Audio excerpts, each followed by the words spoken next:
scary version is easy to imagine. The machine gives an order, and everybody obeys. But that is not how useful systems usually enter a room. They arrive as convenience. One less question, one cleaner answer, one path with less friction. Do that long enough, and the tool is not only answering you, it is training what kind of person you become while asking.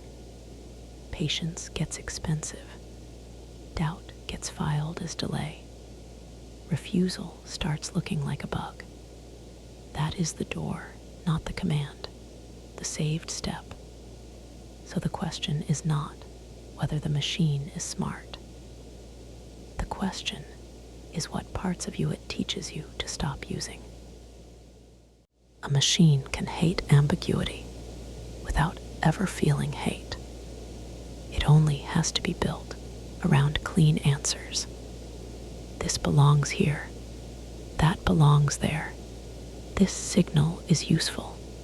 That hesitation is noise. At first, that feels like order. The messy thing gets a box. The doubtful thing gets a score. The refusal gets translated into a problem to solve. But some parts of a person are supposed to interrupt the grid. Contradiction, conscience, the sentence that will not become a category. A system does not need malice to erase those things. It only needs a definition of success that cannot see them. So watch the object that will not fit. Sometimes the unclassified thing is not broken. Sometimes it is the last living part of the room. A voice can sound human and still belong to nobody. That is the part people skip. Not whether the sentence is smooth.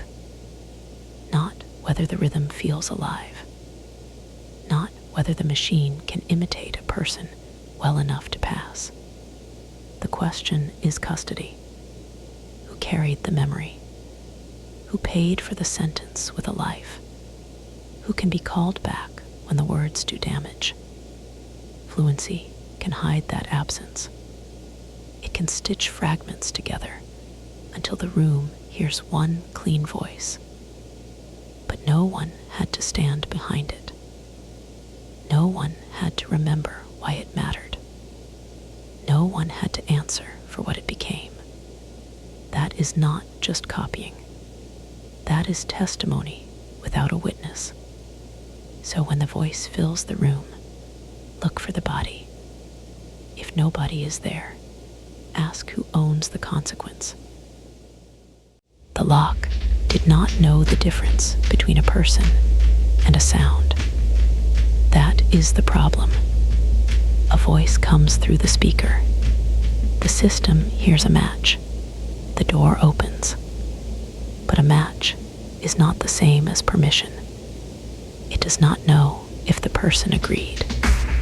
It does not know who is standing there. It only knows the voice was close enough. That is how a stolen voice becomes more than a trick. It becomes access. The building records that something entered. It does not record who should answer for it. So the scary part is not that a voice can be copied. The scary part is what starts moving after the lock clicks. The cleaner voice was easier to keep than the real person. That is why the room feels empty. The headset is still there. The training tape is still there. The script is still waiting. But the person is gone. The real voice had pauses. It got tired. It changed its mind. It heard something in a caller that did not fit the script. The copied voice does not have that problem. It can be smooth every time. It can say the line without remembering the day. It can work without being present. So the institution keeps the useful part, not the person, just the part that answers cleanly. The room asked for a witness and got playback. At first, that sounds close enough. There is a voice, there is a statement, there is a record of what was said, but a recording cannot answer a question. It cannot look at the person it hurt.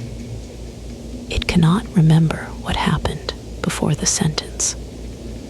It cannot explain why the words mattered. That is what gets lost when a voice is treated like a body. The file can sound calm. It can sound certain. It can sound responsible. But nobody is sitting in the chair. And if nobody can answer, the voice is not testimony. It is just evidence with the person removed. The form remembered yes. It forgot why. That is the trap. A checkbox can look like consent. It is clean. It is easy to store. It gives the system one answer.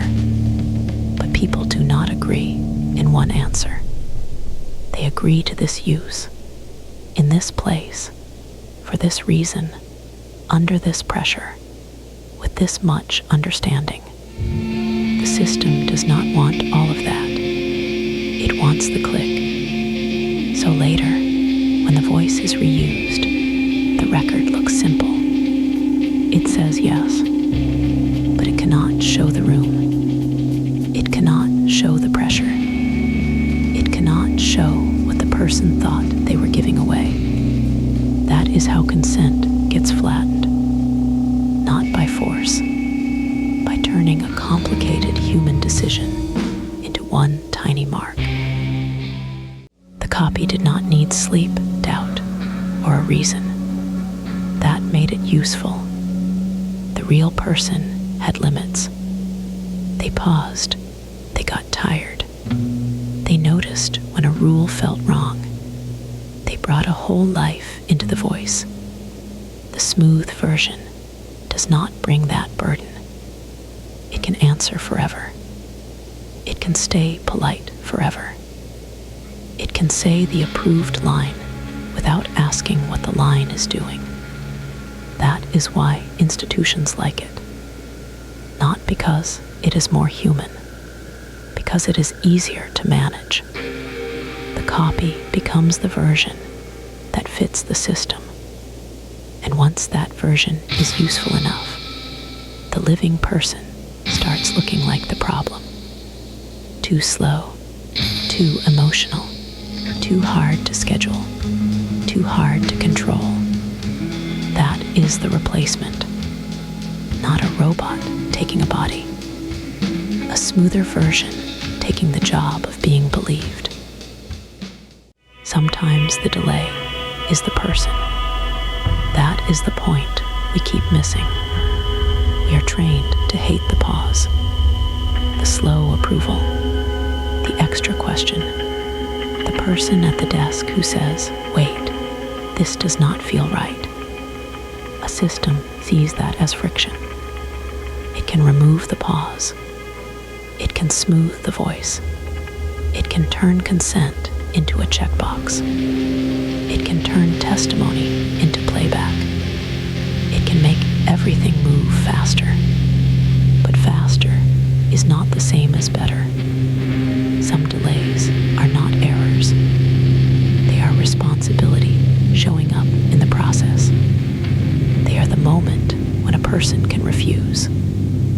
Ask why. Change their mind. Stand behind the answer. When that delay disappears, the system gets cleaner, but the chain of responsibility gets weaker. So the question is not just, does the voice sound real? The question is, who is allowed to stop it? Because if nobody can stop it, nobody really owns what happens next. There is an old dream, not a new one, not a Silicon Valley one. The dream dream is of a world perfectly ordered, watched, measured, predicted, and corrected into compliance. A world where every ambiguity is a problem to be solved, where every friction is inefficiency, where reason does not ask, it administers. For centuries, this dream needed armies, priests, and bureaucrats. Now it has something better.